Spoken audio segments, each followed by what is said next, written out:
Então agora convido você a abrir a sua Bíblia nesse texto que está aí. Talvez esteja pequenininho, eu peço perdão, não vai ter nada menor do que está aí. Tudo é maior do que esse escrito pequenininho. Quem está lá atrás talvez não consiga enxergar. É Romanos capítulo 11, verso 33 a 36. Eu não tinha noção aqui do tamanho da projeção, então eu não me preocupei com isso, eu peço desculpas a vocês.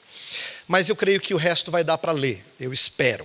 Se não der, você chega mais perto. Tá aí uma coisa boa para a gente preencher os assentos aqui na frente, tá bom?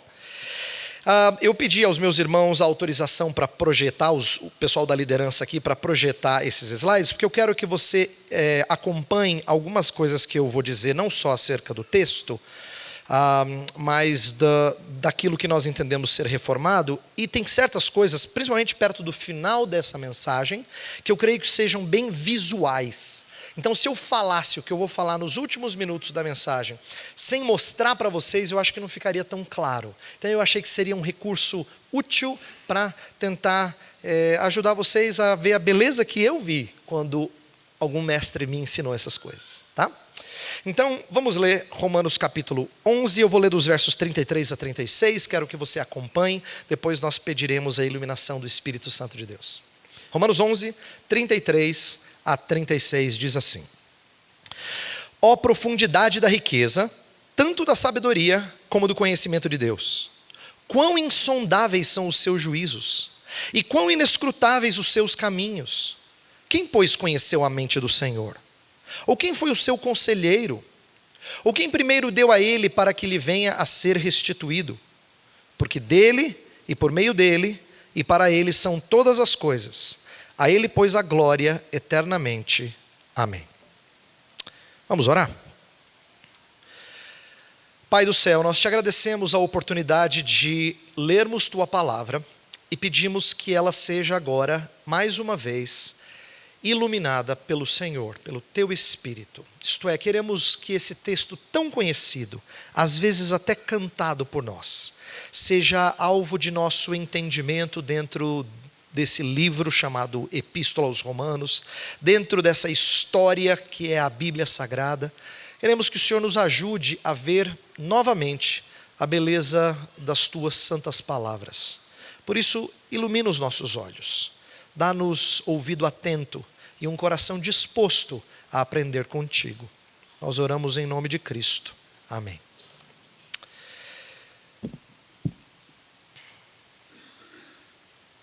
Eu quero começar mostrando a vocês o que tem sido comum em nosso Brasil e que inclusive tem tudo a ver com essa conferência.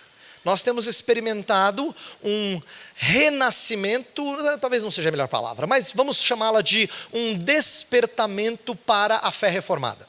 Nós estamos no encontro da fé reformada aqui, procurando conhecer melhor um assunto sobre o qual a gente deveria saber bem, mas a verdade é que por um bom tempo, pessoas às vezes faziam partes de igrejas de tradição reformada, sem no entanto conhecer sua riqueza, seu arcabouço histórico teológico.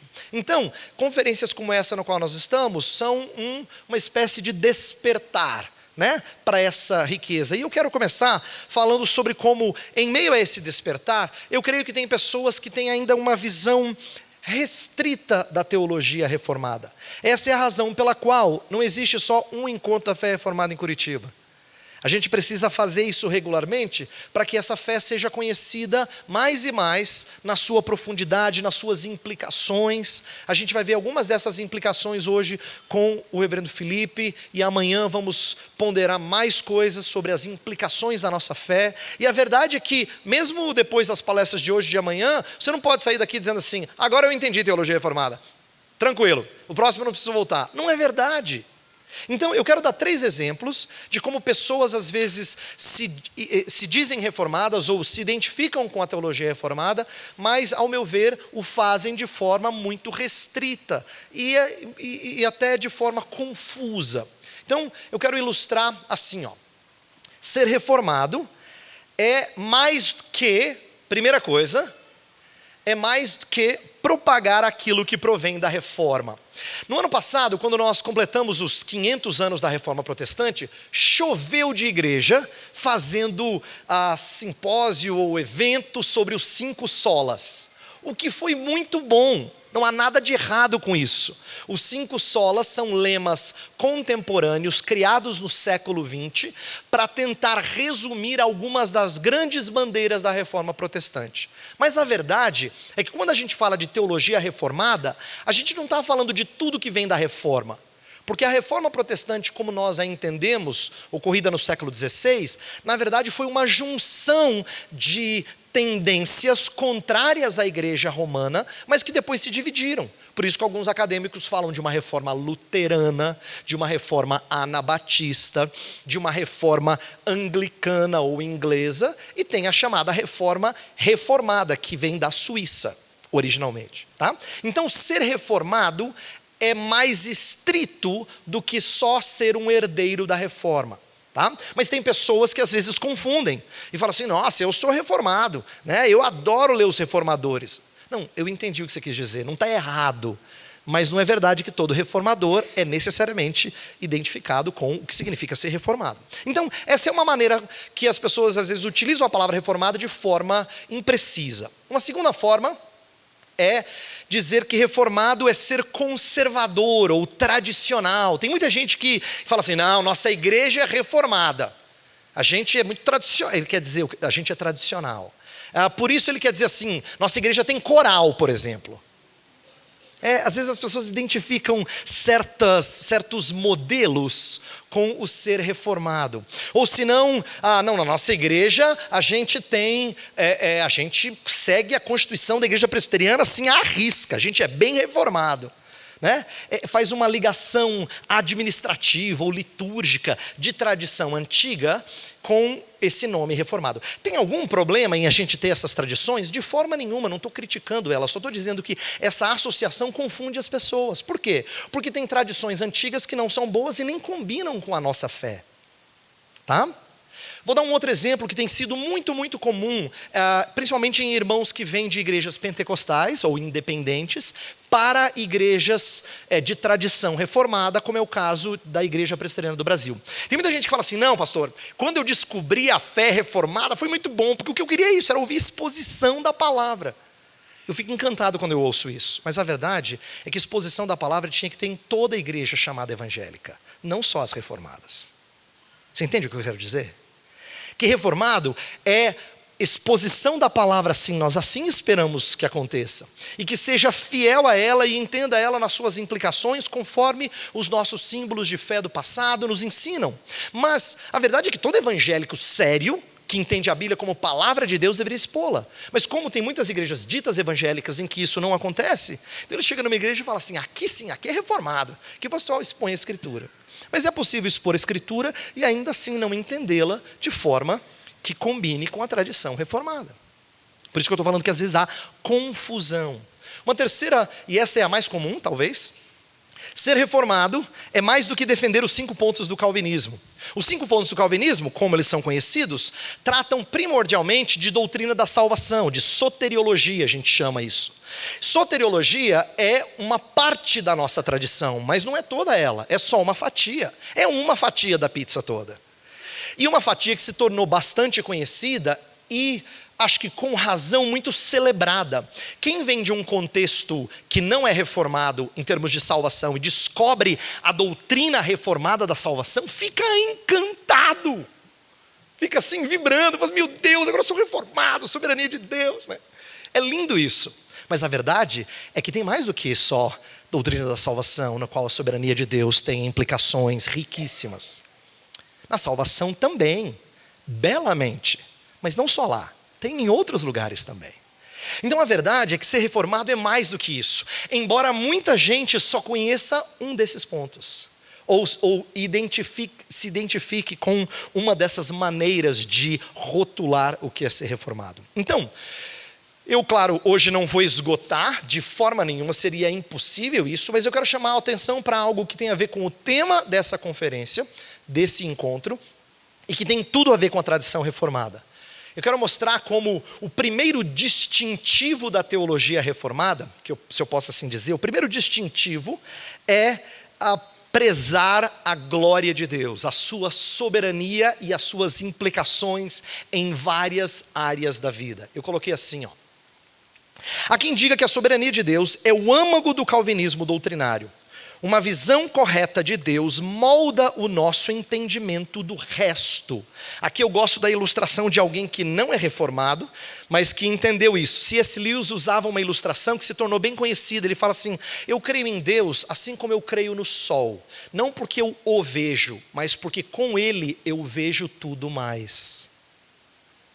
Ele quis dizer assim: o sol é que dá luz para eu enxergar todo o resto. Então é lógico que tem que ter sol. Se não tivesse sol, eu não via você. Eu não via essas cadeiras, eu não via esse lugar. Então tem que ter luz. Eu creio nessa luz chamada sol. Então ele usou uma ilustração que é interessante. Ele quis dizer assim: não é porque eu me deparo com o sol que eu creio nele. Porque não é assim que a gente crê em Deus. A gente não crê em Deus porque a gente vê Deus em forma. A gente vê os efeitos da atuação de Deus em todo lugar. Então, essa é uma ilustração para dizer que Deus molda o entendimento nosso de todas as coisas ao nosso redor. Eu coloquei assim: o reformado visa ser teocêntrico, isto é, fé e prática giram em torno de Deus. Fé e prática são duas divisões boas que às vezes a gente até canta: crer e observar, não é? Quem conhece os hinos antigos já cantou, crer e observar. É o resumo que o próprio catecismo de Heidelberg, o catecismo menor de Westminster, dá da escritura. Crer e observar é o que resume as escrituras. Bem, crer e observar, fé e prática, precisam ser moldados pelo princípio de que Deus está no centro de tudo. Vou dar exemplos bem rápidos. O entendimento da criação. Se a gente olha para as coisas ao nosso redor e acha que certas coisas são fruto das artimanhas dos homens, eles perdem de vista que, na verdade, homens só usam aquilo que está potencializado na criação por Deus e tornam isso evidente. Então, quando um ser humano faz algo genial, na verdade a gente tinha que ver beleza de Deus nisso, porque estava tudo lá, ele só fez desabrochar. Isso é ter uma visão teocêntrica de desenvolvimento tecnológico, por exemplo. Entendeu? Estava tudo lá. O ser humano só fez isso aqui, ó. Só ajudou a desabrochar. Mesma coisa com a doutrina da salvação. Se a gente vê pessoas caminhando de fé em fé, crescendo na graça e no conhecimento de Jesus Cristo, a gente não o aplaude, a gente fala graças a Deus. Porque a gente tem uma visão teocêntrica de salvação. Mesma coisa com a prática. O nosso culto precisa ter a ver com Deus e ter Deus no centro. Embora isso seja teoricamente acreditado por todo evangélico minimamente decente, na prática a gente percebe que não é assim. Às vezes Deus fica, Deus, só um minutinho, fica de lado. Pessoal, preciso dar um aviso para vocês. E aí começa um momento em que eu estou falando com vocês aqui e Deus fica lá de canto, né? Então as pessoas nem sempre entendem que culto significa um diálogo com Deus. Não é um momento para eu tirar o atraso da semana e falar: como é que foi a sua semana? Deus abençoou? Foi boa a sua semana? Deixa eu te dar um abraço em nome de Jesus aqui. Faça isso no sábado, na sexta, na quinta, na quarta, na terça, na segunda, tá bom? No domingo, faz o seguinte: com o povo de Deus, cultue a Ele. Em uníssono, isto é, em uma só voz. Por isso que quando alguém ora, a gente fala assim: Senhor, nós estamos na Tua presença. É sempre a primeira pessoa do plural. Por quê? Porque a gente louva como um só povo, um só corpo, àquele que é o cabeça. Isso é ter Deus no centro do culto. É isso que eu estou falando sobre ter uma visão teocêntrica da nossa prática. Mesma coisa com o nosso trabalho. Se o nosso trabalho é só aquilo que a gente faz para pagar as contas no final do mês, então a nossa visão de trabalho é muito utilitarista. Se não tivesse conta, em tese você não teria ou não buscaria esse trabalho. Por isso que o sonho de muitos brasileiros é finalmente ter uma aposentadoria em que ele possa ir para um lugar tipo uma praia, uma casinha gostosa, ou no campo, se for sua preferência, e não trabalhar. Como se trabalho fosse em si mesmo uma maldição. Essa visão não é uma visão teocêntrica. É uma visão muito utilitarista, muito pragmática de trabalho, que muito crente tem. Por quê? Porque Deus não virou o centro do seu serviço. O que eu quero dizer é que o reformado, por tradição, busca saber o que significa ter Deus no centro de todas as coisas. Daquilo que eu creio e daquilo que eu faço. Bem, Quero citar uma frase muito interessante do teólogo R.C. Sproul, falecido há pouco tempo, no qual ele ilustra isso que eu estou falando. Ele diz assim: conquanto a doutrina reformada de Deus não seja tão diferente assim daquela de outros corpos confessionais, a maneira em que essa doutrina funciona na teologia reformada é singular. A teologia reformada aplica a doutrina de Deus inflexivelmente a todas as outras doutrinas, tornando-a o principal fator de controle em toda a teologia. O que ele quer dizer é o seguinte: nós cremos que Deus é soberano. Aí outros evangélicos vão dizer: eu também creio, eu não sou reformado. Nós cremos que Deus é triuno. Toda a cristandade vai dizer: claro, a gente também. Nós cremos que Deus é imutável, que Ele é onisciente, que Ele é onipotente e assim por diante. Os outros vão dizer: nós também, que diferença? Aí o Sproul fala assim: eu sei que na maior parte dos pontos da teologia de Deus, isto é, da teontologia, que é a doutrina que estuda o ser de Deus, não é muito diferente. Mas a verdade é que a maneira como ela aplica isso às outras áreas da teologia faz toda a diferença. Por isso que quando a gente fala de salvação e da impotência do ser humano, a gente não tem a mesma visão da vontade do ser humano que outros evangélicos têm quando falam de livre-arbítrio. Isso é aplicar a doutrina de Deus, por exemplo, para essa área do saber. E existem várias outras formas de ilustrar isso, tá? Então o reformado, ele procura fazer essa conexão. Então, eu quero agora, à luz desse princípio, mostrar como é que Paulo nos ensina na Epístola aos Romanos a ter Deus no centro, tá? E pensar em glória de Deus e nas implicações disso para a vida cristã. Então, antes de chegar no nosso texto, que vai ser mais para o final, que eu vou chegar em Romanos 11, 33 a 36, eu quero mostrar como, ainda que de maneira bem rápida, mas mostrar como ele caminha na epístola para esse momento efusivo, tá? Como é que ele raciocina e como é que o Espírito de Deus o conduz, e eu vou mostrar por altos e baixos, até chegar nesse momento de efusividade, de alegria tremenda. Então vamos lá. Eu quero mostrar primeiro, então, como Paulo vai, no começo da sua carta, ter momentos de grande alegria e depois momentos de tristeza. Deixa eu ilustrar com um resumo dos capítulos 1 a 8. Olha só. Capítulo 1 a 8, Paulo expõe o evangelho da justiça de Cristo, apropriada pela fé, que tira tanto judeus como gentios da perdição do seu pecado. E esse evangelho é exaltado pelo apóstolo Paulo. Então ele fala do evangelho da justiça de Deus. Justiça de Deus aqui não é a justiça que castiga, é a dádiva que Deus concede em Cristo. É isso que Martinho Lutero descobriu lá no começo da Reforma Protestante, que o fez tão empolgado com o evangelho. Ele achava primeiro que a justiça de Deus era a mão pesada de Deus sobre os homens pecadores. Aí ele entendeu que Romanos fala de justiça em outro sentido. A justiça de Deus é aquilo que Deus concede para que você e eu sejamos reconhecidos como gente certa, gente correta. É como se eu e você passássemos pelo scanner espiritual de Deus assim, com aquele medo de aparecer a lista de pecado, e de repente você passa e tem luzinha verde. O que aconteceu? É o evangelho da justiça de Deus. Luzinha verde, pode passar. Sem dívida. Como assim sem dívida? Você conhece a minha vida? Sem dívida, pode passar. Lutero descobriu isso e ele ficou fascinado.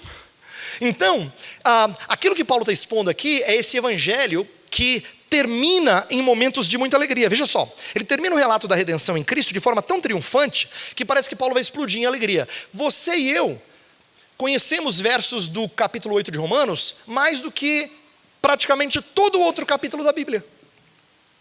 Todo mundo se lembra de todas as coisas cooperam para o bem daqueles que amam a Deus. Todo mundo se lembra de se Deus é por nós, quem será contra nós? Todo mundo se lembra de quem nos separará do amor de Deus que está em Cristo? Todo mundo se lembra de somos mais que vencedores. Isso tudo é Romanos 8. Pensa bem, você não consegue lembrar de 4 versos de outros capítulos da Bíblia, mas de Romanos 8 você consegue. Romanos 8 é aquele capítulo assim que Paulo está soltando fogos, parece. Mas, de um jeito que não dá para entender muito bem, o tom muda. O tom muda. No capítulo 9, Paulo começa a falar da sua tristeza de ver os seus compatriotas sem Jesus. Ele é um judeu e ele percebe que a maioria dos judeus não se submete a Cristo. É isso que ele percebeu. Ele falou: eu tenho profunda tristeza. Se você tiver sua Bíblia aberta, por favor, veja o capítulo 9, verso 2. Olha só. O 2 e 3, ele diz assim: tenho grande tristeza e incessante dor no coração, porque eu mesmo desejaria ser anátema, separado de Cristo, por amor de meus irmãos, meus compatriotas, segundo a carne. O que ele quer dizer é: ai Deus, dói no meu coração, dói na minha alma, eu ter essa salvação linda que eu proclamei até o capítulo 8, e saber que os meus conterrâneos, os meus compatriotas, a minha família de sangue, vamos dizer assim, não ama esse evangelho. Dói na minha alma. Dói na minha alma. Então, esse é o momento assim do filme que tem aquela música triste, sabe assim? Assim, é que tem o personagem principal assim, andando cabisbaixo. E aí você começa a ler Paulo e você fala: ô Paulo, mas cadê aqueles fogos do capítulo 8? Aqueles versos tão jubilosos, não é? Mas Paulo agora vai mostrar algo que ele aprendeu que é extraordinário. Por quê? Depois que nos versos 1 a 5 ele mostra a perdição dos israelitas, ele faz uma pergunta fundamental. A pergunta é essa aqui, ó. Deus falhou em sua promessa? Deus não é o Deus de Israel? Ele não se apresentou assim no Antigo Testamento: eu sou o Deus de Israel, eu sou o Deus de Abraão, Isaque e Jacó. E agora os descendentes de Abraão, Isaque e Jacó parece que não querem nada com Jesus, pelo menos a grande maioria não quer. Será que Deus falhou na sua promessa? Como é que Deus fala coisas tão lindas no Antigo Testamento sobre a sua salvação, sobre o que ele tinha preparado para Israel, e agora Paulo olhava ao redor e percebia um monte de israelitas desviados do caminho que era Cristo. Então, na continuação do capítulo 9, no 10 e no 11, Paulo vai responder essa pergunta. E ele começa assim, ó, versículo 6, capítulo 9, versículo 6. E não pensemos que a palavra de Deus haja falhado, porque nem todos os de Israel são de fato israelitas. O que ele está dizendo, eu resumi assim, ó. Deus falou em sua promessa? De modo nenhum. Enfático. Não pensemos que Deus haja falhado. Deus nunca prometeu salvar cada israelita sem exceção. O texto fala mesmo que nem todo de Israel é de fato israelita. Então a primeira coisa que ele ensina é: não pense que Deus prometeu salvar cada pessoa da etnia judaica. De maneira nenhuma. De maneira nenhuma. Paulo se refere a exemplos passados para comprovar essa tese. Ele se refere a Ismael e Isaque, a Jacó e Esaú. A ideia é mostrar assim, ó, Ismael e Isaque são filhos de Abraão, mas o filho da promessa era Isaque. Esaú e Jacó são filhos de Isaque, mas Deus forma a nação de Israel de Jacó, não de Esaú. Os dois têm o mesmo pai. Diz o texto ainda que os dois não têm diferencial, do tipo assim, um pedigree mais top. Nada disso. No entanto, Deus, para mostrar a sua soberana graça, faz o quê? Ele salva o improvável, que naquela época era o mais novo. Todo mundo diria assim: não, você tem que dar o distintivo de abençoado para o mais velho. O mais velho é quem recebia a responsabilidade de cuidar da família uma vez que o pai falecesse. Então, ele que tem que receber todas as dádivas. Mas Deus, desde o começo, quer mostrar que evangelho não é um presente dado a quem tem crédito, ou de quem se espera conceder esse presente. O evangelho é um presente dado às pessoas mais improváveis. Pensa bem. Deus salvou algumas pessoas no Antigo Testamento que se diria assim: sério, Senhor? Não é? Pensa, Jefté vai fazer um voto mais irresponsável. Jefté, se olhar o livro de Juízes só já é uma frustração. Sansão, um fortão que só sabe a Bia bater, parece assim. só tinha músculo, ou pelo menos só tinha força e não tinha juízo, não é? Você vê alguns personagens assim do Antigo Testamento, você fala, meu Deus, que coisa. Mas não é verdade só de lá, é verdade hoje também. Deus frequentemente mostrou inverter a nossa compreensão. Então, salvação se mostrou graciosa no passado. A escolha dos mais novos reforça isso. Na continuidade do capítulo 9, Paulo vai mostrar que Deus não foi injusto quando ele salvou uns e não outros. Ele pergunta assim, acaso há injustiça da parte de Deus? Não. Né? Salvação não é decorrente de justiça, isto é, Deus não salva porque você merece ser salvo. Salvação é graça. Graça significa algo que eu não mereço. O que eu não mereço eu não cobro. Isso é tão estranho para a nossa sociedade de direitos, que a gente está acostumado a pensar que se um recebe uma coisa, eu tenho o direito de receber também.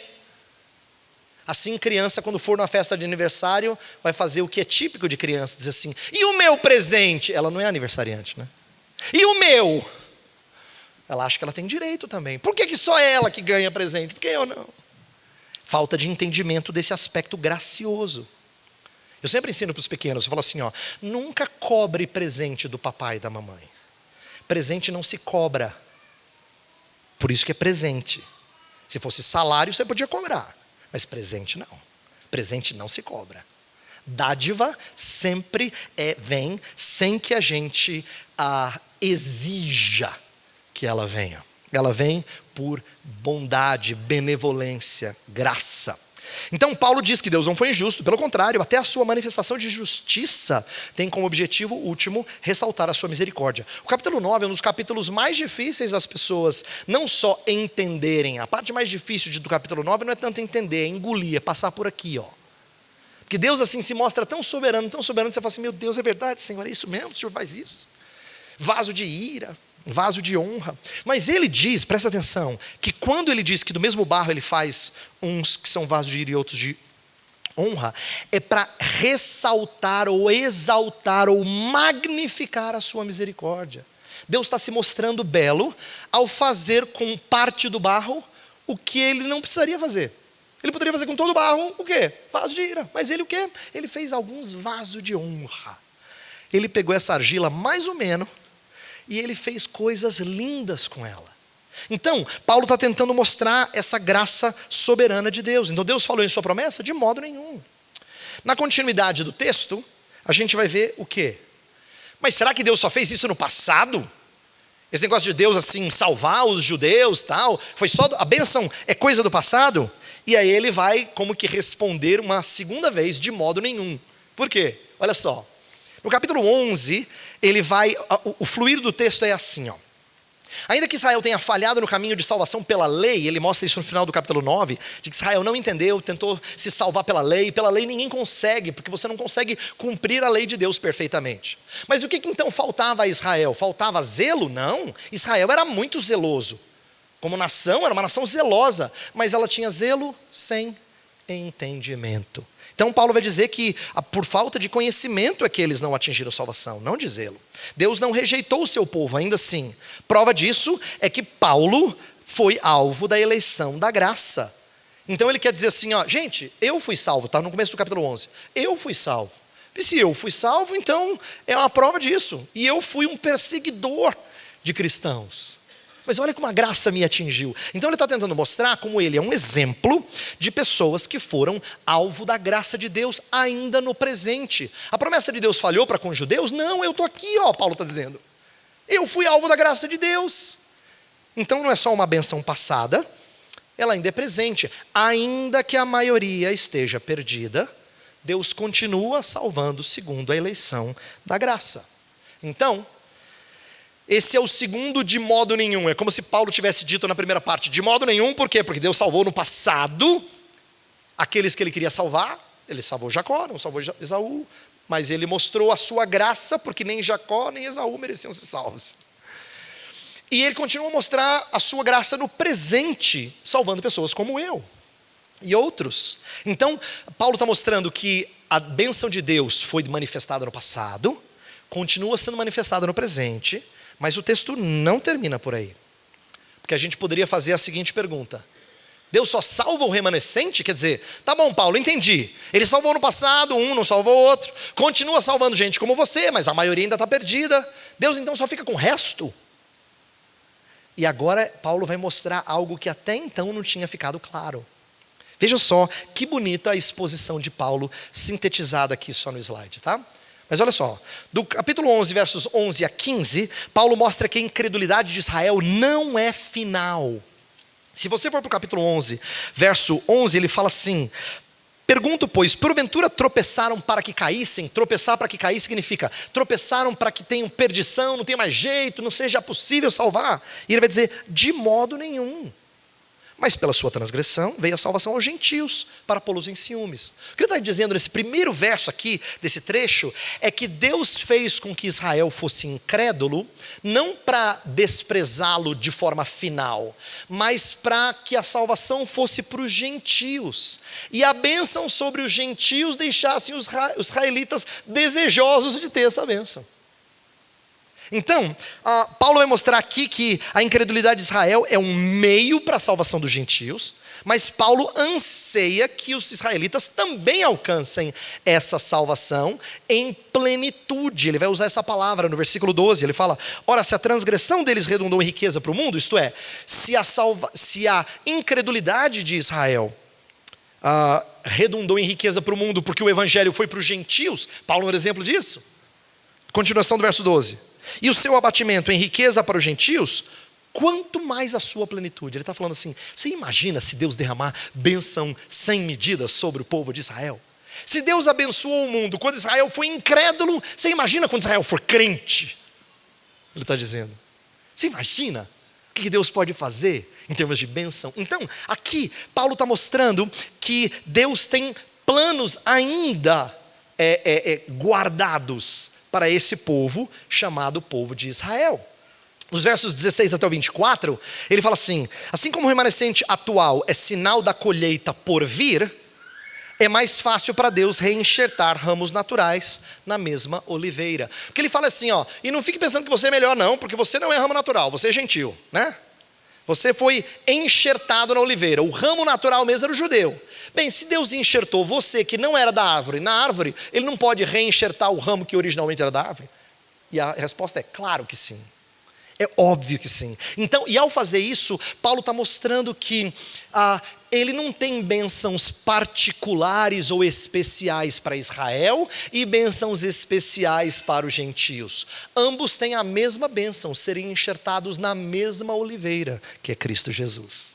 Eles não vão ter mais nenhuma barreira de separação. Essa barreira é quebrada e esses povos de etnias diferentes são feitos um só povo de Deus. Então, Paulo está tentando mostrar como não existe divisão, como esse plano de salvação envolve unidade, bela unidade. E no final do nosso trecho, antes da passagem, no versículo 25 até o 32, ele mostra que Deus tem bênçãos futuras para todo Israel. É como se ele tivesse ainda reservado uma bênção por acontecer, né? No final, Deus quer demonstrar misericórdia para com todos, tanto gentios quanto judeus. Então, se ele disse assim, Deus cancelou a sua promessa, ou anulou a sua promessa, ou ele falhou na sua promessa, de modo nenhum. Prova passada é que Deus salvava quem ele queria. Salvou, por exemplo, Jacó e não salvou Esaú. No presente ele tem salvado pessoas como eu. E no futuro ele vai fazer isso em abundância.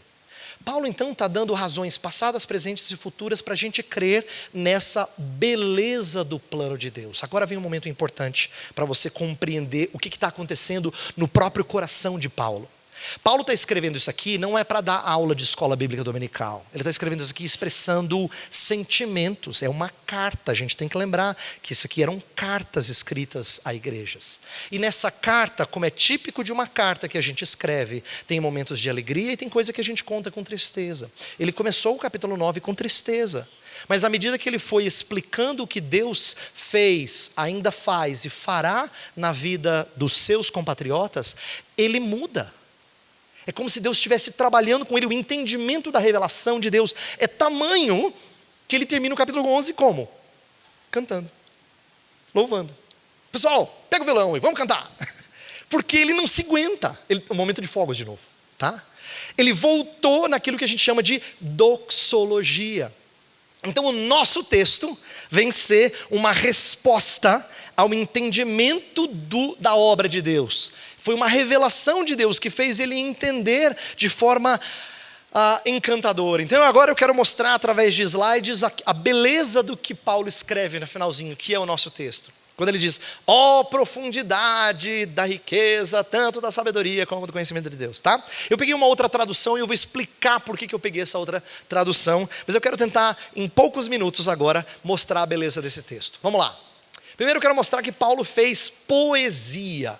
Essa poesia está dividida em 3 estrofes. E eu coloquei em cores para identificar com coisas que eu vou mostrar mais adiante, tá? Então a primeira estrofe, versículo 33, composta de louvores do próprio Paulo. Nos versículos 34 e 35 são perguntas tiradas de texto da Escritura. Ele está citando aqui textos da Escritura. E no 36 ele fecha essa doxologia mostrando Deus no centro de tudo, né? Dele, por ele, para ele. Tá? Então, essas 3 estrofes têm muita riqueza e eu só vou começar a mostrá-la para vocês. Mas eu quero falar de 3 coisas nesse primeiro slide aqui, para você entender um pouco do que é uma doxologia. Doxologia são os trechos da Bíblia em que tem momentos de louvor. No Novo Testamento, de vez em quando, Paulo parava as suas cartas e ele tinha uma frase de louvor, do tipo assim, ao único, eterno, imortal, invisível, seja a glória para sempre, amém. Entendeu? Ele parou e fez uma oração. Você tem que falar amém. Aí continua a ler. Ele explodiu em adoração a Deus. Tá? No meio da carta. Está explicando coisas para você. De repente ele fez um momento de adoração a Deus ali. Você canta com ele. Você fala amém, Senhor. Agora continuando aqui a instrução do apóstolo. Tá? Então, Paulo está fazendo o mesmo aqui. Mas ele não está fazendo de forma fortuita ou sem cuidados. Pelo contrário.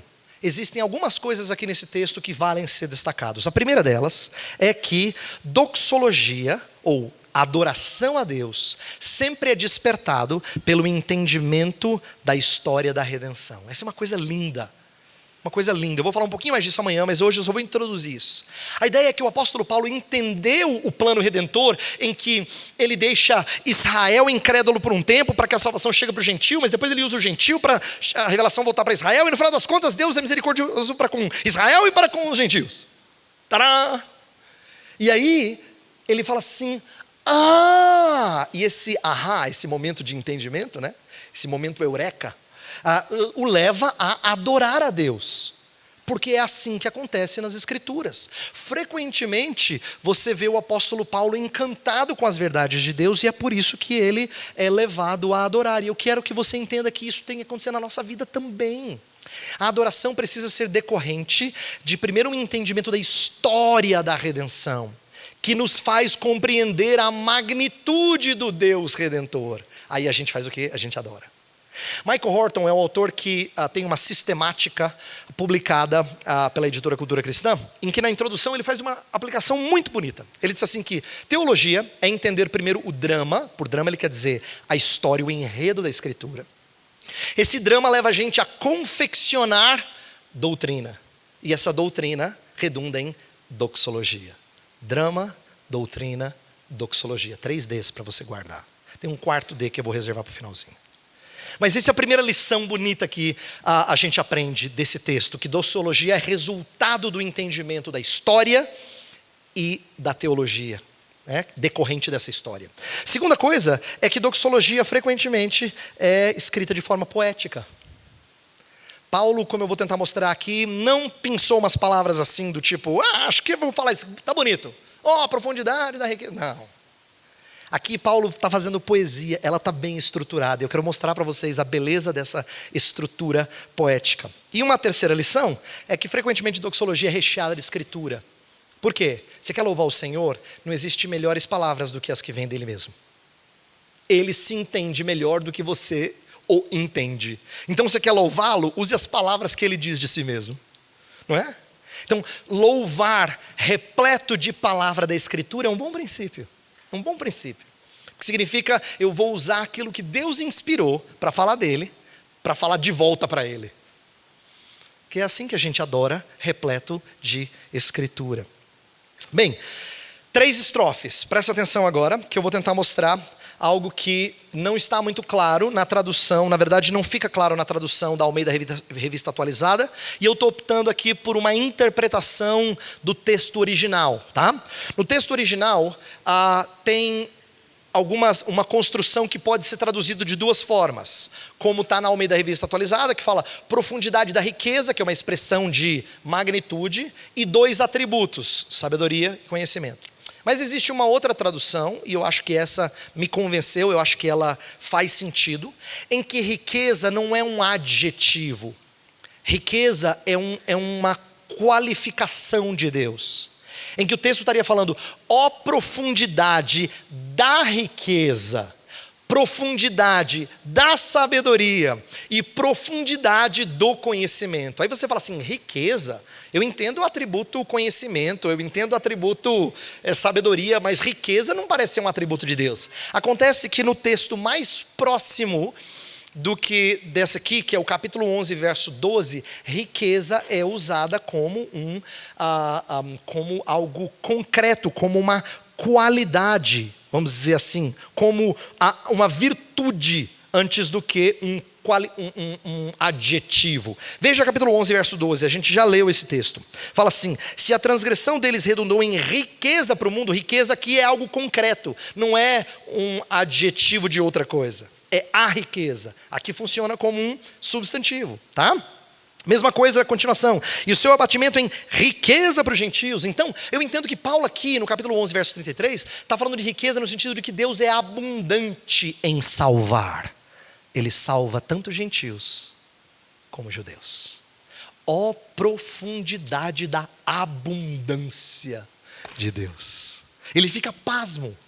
Ele exalta, portanto, a abundância de Deus. Não só isso, ele também exalta a sabedoria de Deus. Por quê?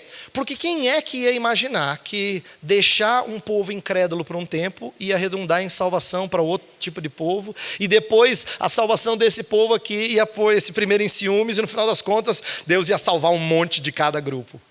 Quem ia imaginar uma história dessas? Ó profundidade da sabedoria. E por último, ó profundidade do conhecimento. O conhecimento aqui não é informação sobre, diz respeito ao amor relacional de Deus. Que amor profundo de Deus por gente indigna, tanto gentios quanto judeus. Então ele está pegando 3 atributos de Deus. Lembra que eu disse que são 3 estrofes? Aí ele pega 3 atributos, continuando a beleza poética, olha só. Aí vem 3 atributos relacionados com 3 perguntas. As perguntas eu coloquei em cor para ajudar você. As perguntas falam dos atributos em ordem inversa. Presta atenção. Ó profundidade da riqueza, da sabedoria e do conhecimento de Deus. Quão insondáveis são os seus juízos e inescrutáveis os seus caminhos. Quem conheceu a mente do Senhor? Está falando de conhecimento. Ou quem foi o seu conselheiro? Está se referindo à sabedoria. Quem primeiro lhe deu para que ele o recompense? Está falando da riqueza, entendeu? Ele fez poesia espelhada. Ele falou de riqueza, sabedoria, conhecimento. Depois ele falou de conhecimento, sabedoria, riqueza. Isso é muito comum na Escritura. Quando a gente estuda o Antigo Testamento, a gente chama isso de quiasmo. Quando você vê uma frase aqui, outra aqui, depois parece que tem um espelho que faz invertido. Paulo está fazendo poesia, ele quer que você cante isso e entenda essas relações, tá? E mostre a beleza disso. Essas perguntas são perguntas tiradas de trechos da Escritura, tanto de Isaías como de Jó. E por último, eu falei que a ideia era mostrar a beleza, ele termina de novo com um padrão triádico, porque dele, por ele e para ele são todas as coisas. Aqui Deus é fonte, sustento e alvo de todas as coisas. Tudo provém dele, ele é a fonte de tudo. Ele é quem sustenta todas as coisas por ele, e todas as coisas são para ele. Ele é o alvo, ele é o objetivo de tudo que existe. Da sua vida, do seu louvor, de tudo que você é e faz. Então, Paulo está fazendo poesia, percebe? 3 estrofes, 3 qualidades, 3 perguntas e no final, de novo, o padrão triádico. Ele quer fazer poesia linda para você cantar, ler com ele, exaltar a Deus com ele.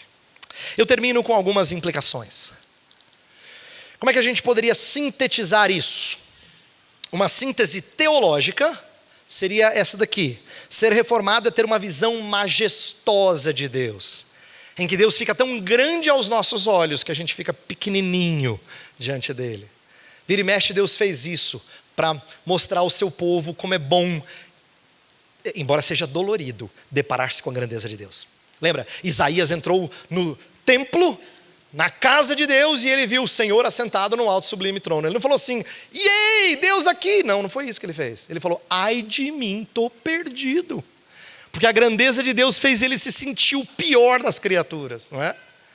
Às vezes os discípulos perdiam de vista que Jesus era o próprio Deus conosco, o Emanuel. Então, na hora que a tempestade estava forte lá, e aí Jesus dormindo, ressonava, tanta coisa gostosa, que sono bom, e eles morrendo de medo. E acorda, Jesus, não é possível que você estava dormindo, Jesus. Vai fazer nada, aqui, vão tentar salvar aqui. Aí Jesus fez assim, ó. Shhh.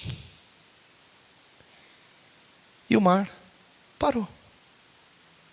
O vento parou. Aí os discípulos ficaram assim, ó. Quem é esse que até o vento e o mar lhe obedecem?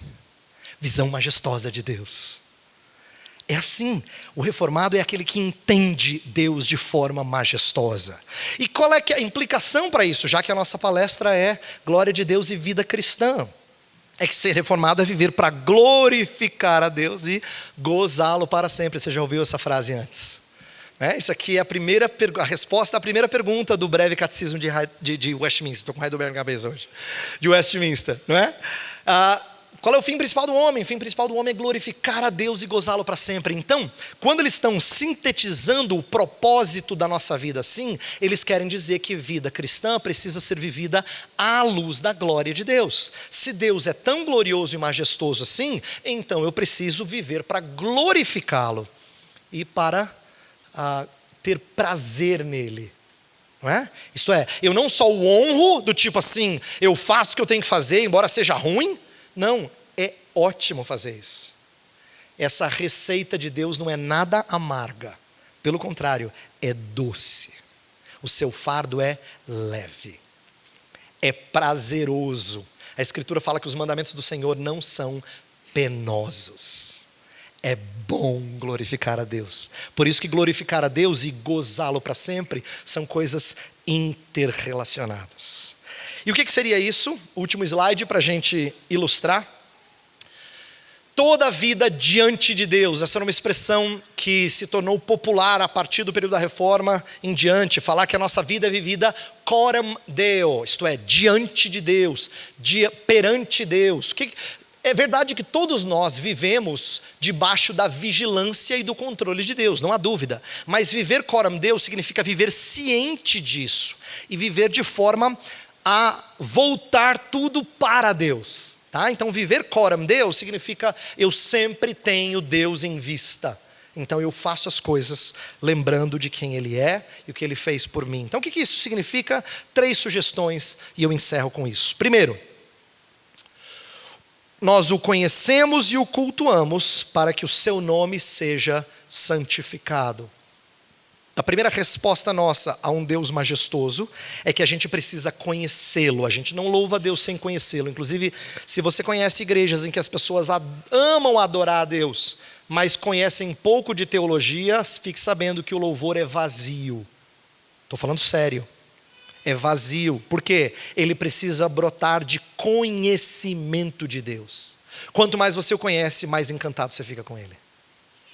Quanto mais você o conhece, mais você fica pasmo diante da sua majestade. Então, nós o conhecemos e nós o cultuamos. E isso que significa santificar o nome de Deus. Quando você ora assim, santificado seja o teu nome, você quer conhecer a Deus e cultuá-lo. Segundo, nós evangelizamos para que o seu reino venha. entendimento da soberania de Deus não nos desanima a levar o evangelho a toda criatura. É o contrário, nos estimula. Para os homens que gostam de futebol, talvez algumas mulheres até gostem aqui. Para os homens que gostam de futebol e as mulheres também curtem, entenda assim, ó, jogar bola num time bom é ótimo. Você já viu que gostoso jogar futebol com quem sabe jogar? Não flui. Não flui. Você fala assim, rapaz, jogar esse time aqui é muito bom. Passe vem redondinho. Dá para fazer a jogada que eu quero. Olha só, jogar com esse time é muito bom. Não é? A ideia é a seguinte, você foi colocado num time que já é vencedor. Falar desse time é a coisa mais natural do mundo, porque ele já é vencedor. Não há nada que possa frustrar os planos de Deus. Então, quando Ele te coloca dentro do corpo de Cristo, da igreja, da noiva, do seu time, Ele está querendo dizer assim, ó, ide e eu vou te fazer próspero. É isso que Ele está dizendo. Vai, você vai ver como eu vou abençoar. Vai, porque eu estou convosco todos os dias, até a consumação dos séculos. Então por que nós queremos evangelizar? Porque nós queremos que o seu nome seja conhecido e o seu reino venha. E por último, salgamos a sociedade para que a sua vontade seja feita na terra como no céu. Você deve ter percebido que os 3 pontos são partes da oração do Senhor. A oração que Jesus nos ensinou, chamado Pai Nosso. É para te explicar que quando Jesus ensinou os discípulos a orar, Ele voltou os olhos deles primeiro para a glória de Deus. Santificado seja o teu nome, venha o teu reino, seja feita a tua vontade. Depois é que vieram os pedidos para as necessidades deles. Não é? Então Ele voltou os olhos para o Pai que estava nos céus. E exaltou a glória desse Pai. E a glória desse Pai redunda em vida cristã. Quando a gente o conhece, o cultua, quando a gente evangeliza e traz pessoas ao conhecimento salvador de Jesus, e até quando a gente não é instrumento da salvação de outras pessoas, mas a nossa presença naquele lugar de trabalho, naquela família, é sal da terra. É influência benéfica sobre os que estão ao nosso redor. Até nisso, a glória de Deus é vista. E os homens glorificam o Pai que está nos céus. Isso é só o começo. Meu desejo é que você compreenda, com o professor Felipe na próxima palestra, com as palestras amanhã, em outras maneiras, de enxergar a majestade de Deus trabalhando e nos impulsionando a uma vida que seja condizente com essa majestade, tá bom? Vamos orar. Pai bendito, Tua palavra nos mostra coisas grandiosas a Teu respeito. E é por isso que nós nunca podemos nos cansar de estudá-la. Dá que esta noite seja só um estímulo a mais. Apenas um empurrão. Para que o Teu povo diga, quero Te conhecer melhor, Senhor. Para que o Teu povo responda em adoração consciente de quem Tu és. Queremos Te conhecer melhor, Te conhecer mais, e como resultado disso, Te adorar e caminharmos em discipulado. Queremos ser discípulos fiéis de Jesus e fazer outros discípulos de Cristo. Então, usa-nos para sermos pescadores de homens. Usa-nos para salgarmos a terra ao nosso redor. Usa-nos para a Tua glória. Em nome de Cristo.